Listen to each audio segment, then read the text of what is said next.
At the front pages, Odwall's moment of truth in-house vote showdown.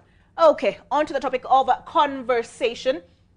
And the editorial cartoon in the Star depicts it. Another rally circuit coming up soon.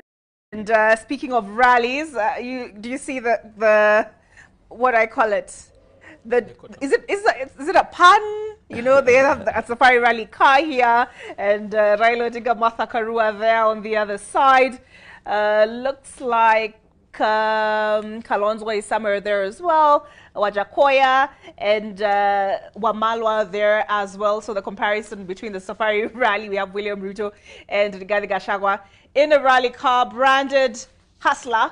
And then we have the other rally, and that is of Azimio. So the topic of conversation this morning highlighted on my Twitter account. And we are asking which way forward for Azimio ahead of Kamukunji. Does William Ruto have anything to fear from Raila Odinga now that the National Assembly has passed the finance bill?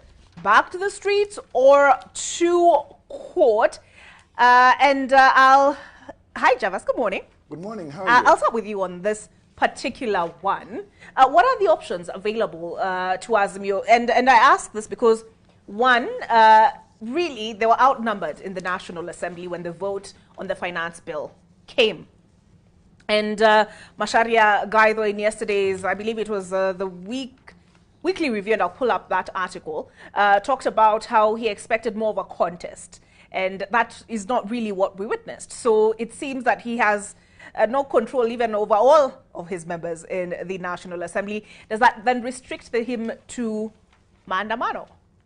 Well, thank you so much. And I saw you were quoted in the Standard as well, because it was on the front page of the Standard, a particular story which I'll also pull up. But your thoughts?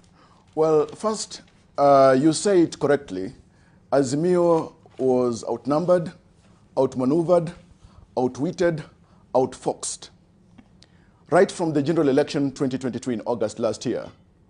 And the outmaneuvering went on to the Supreme Court, and even at the turn of this year. In the National Assembly, when it came to matters, the battle of the Finance Bill 2023, as well, their numbers did not show up to counterweight the onslaught that the Kenya Kwanza side had staged. Now, as a matter of fact, Olive, when you look at even the preparation by the opposition toward matters, deliberations and voting on the finance bill, you would realize that there was a little more of just haranguing at the rooftops without critical strategy, without logical engagement and discussion on the part of Azimio, and hoping that the wailing would help them marshal and get the numbers. Now you see that even when it came to voting, Raila Odinga's side nearly lost a good number of legislators who voted in the National Assembly in favor of the finance bill. That tells you that Raila Odinga and Azimio did not engage in logical discourse with the legislators to make them see the point as to why they have taken the stance that they did. Now, when you examine Karua's press statement in rotundity just recently with regard to the Tuesday public consultations, and there's nothing consultative about it anyway, you'd then realize that there is a clear lack of tact. Because I think the only aspiration and preparation that Azimio had was to go to the election. After election, Azimio has not had any particular plan. In fact, you'd realize that they are at sea. Now, when you look at the principles in Azimio, and even the statement by Karua, in fact, it even brings me to the point of the Karua effect, which itself turns out to be the most ineffectual of tacts and effects in the history of political strategy.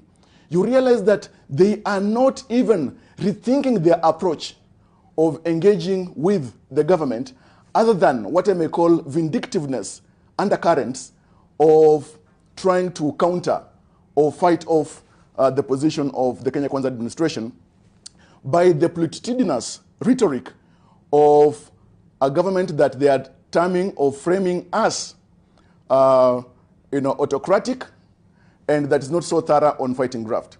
And so I think in terms of